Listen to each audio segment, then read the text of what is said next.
This is D Hunter for another action figure review. Today, we're going to be looking at the McFarlane 1966 Batman Classic TV Series Bookworm. I'm very excited for the Bookworm figure, as it's a brand new Batman villain that's never been released before in 6 or 7 inch scale.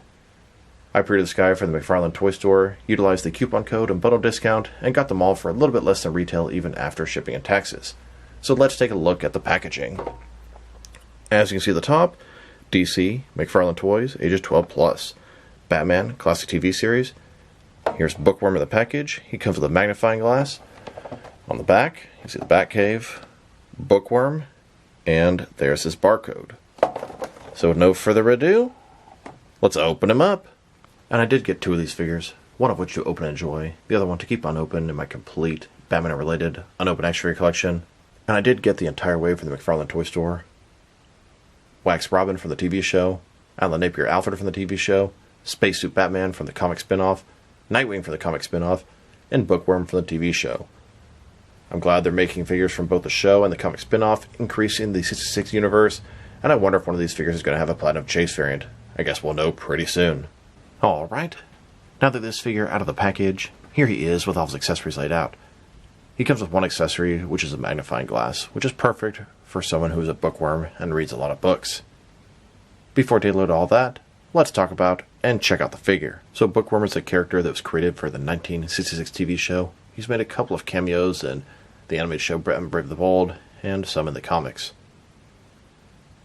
He has an apparent vendetta against Batman and Robin that was never really explained, and he committed crimes inspired by literary plots. Like the Riddler, he leaves clues to lure the Cape Crusaders to the scene of his next crime. His clues are always inspired by books. He has thick glasses and a brown suit that's supposed to sort of be similar to the bindings of an old book. I just like the fact that he's a unique bat rogue. He's kind of cheesy and corny like a 66 villain, and he's now part of the collection. So let's take a look. Starting with his head here, he's got the thick glasses. I'd say the likeness looks pretty good to Bookworm from the TV show. He's got brown hat with gold trim, this little, I don't know, sort of magnifying glass type thing bent around, and I was really hoping it had a bendy wire so you can move it around, but it doesn't. It's permanently attached in this shape. Thick glasses with the white between the lenses, that was signature to his look. Brown suit, gold trim, gold tie, etc. He's got single jointed elbow, single jointed knee, a basic figure, but really happy to add him to the mix. When they first started this line, I always hoped they would do Egghead, King Tut, and Bookworm, and now finally we have all 3. And a closer look at his face and head sculpt, I think it looks pretty good. I can see some of the signature character traits from Bookworm. I don't know, something about the mouth, the glasses, it all works.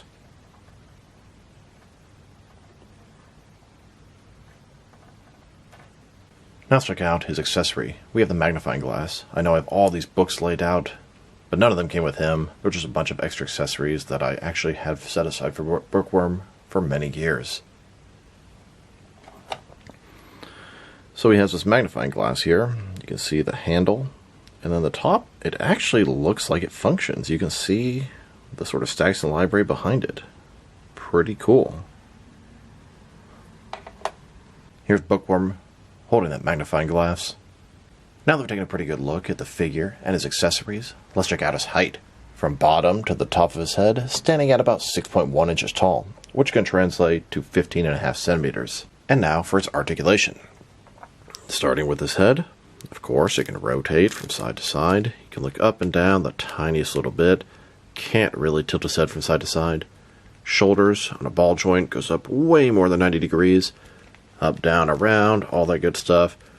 Single jointed elbow, about a 90-degree bend with rotation. His wrist can simply rotate. Torso is one solid piece. He's got a waist swivel inside of there. Old school style hips. They can go forward about that far, back about that much. He has a nice little slit in his jacket to allow the articulation. Appreciate that. Single jointed knee goes back at a little bit less than 90 degrees. Once again, with rotation, and that is his articulation. Here's a look at the Bookworm, standing in a library, planning his next move against Batman and Robin in Gotham City.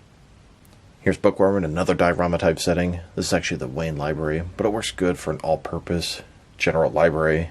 a place Bookworm feels right at home at. And here's Bookworm standing in front of a huge hoard or pile of books. Here's a look at every single McFarlane 66 Batman villain in the villain's lair. Now let's check them out next to some other action figures, starting off with my old custom Bookworm figure. Here's this brand new McFarlane Bookworm figure next to my old custom Bookworm. My wife made this for me more than 15 years ago. It's a Toy Biz Marvel Legends body with a Clark Kent head. And this one actually has a bendy wire on that little antenna type thing. Both fantastic figures. Both have a very special place in my heart. I like the Bookworm character, even though he's a very obscure, kind of dumb villain. But I love the obscure Bat Rogues.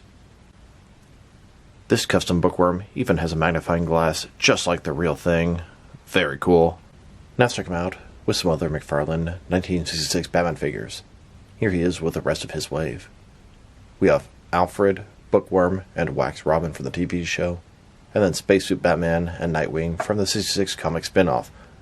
A really cool wave. Bookworm is the one I like the best, and then probably Alfred, then Nightwing, and Batman, and the Robin is a pretty dumb release.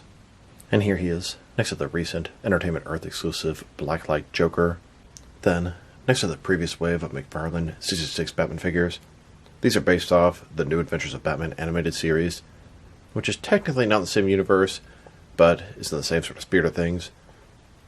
We have Commissioner Gordon, Batmite, Robin, Batman, Joker, Riddler, and both versions of Batgirl.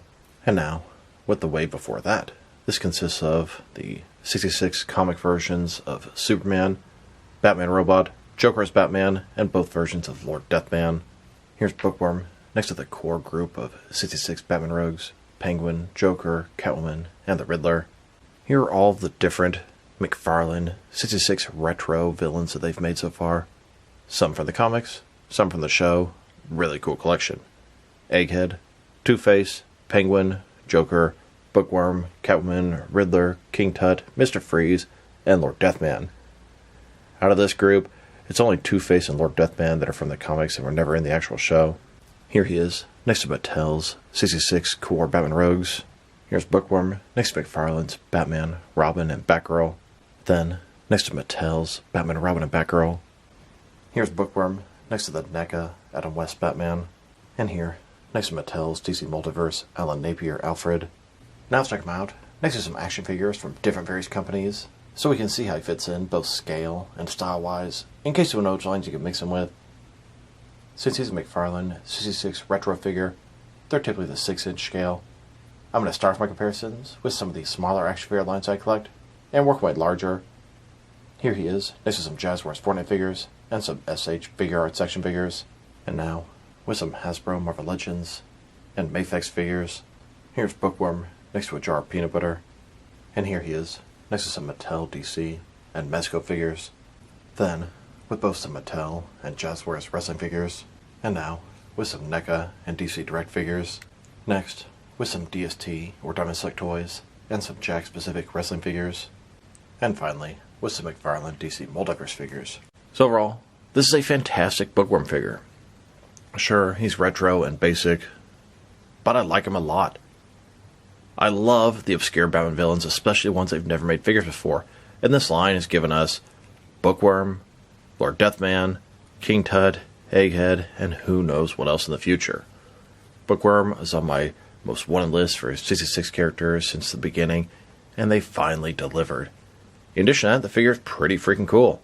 It looks good. Articulation, it could be a little better.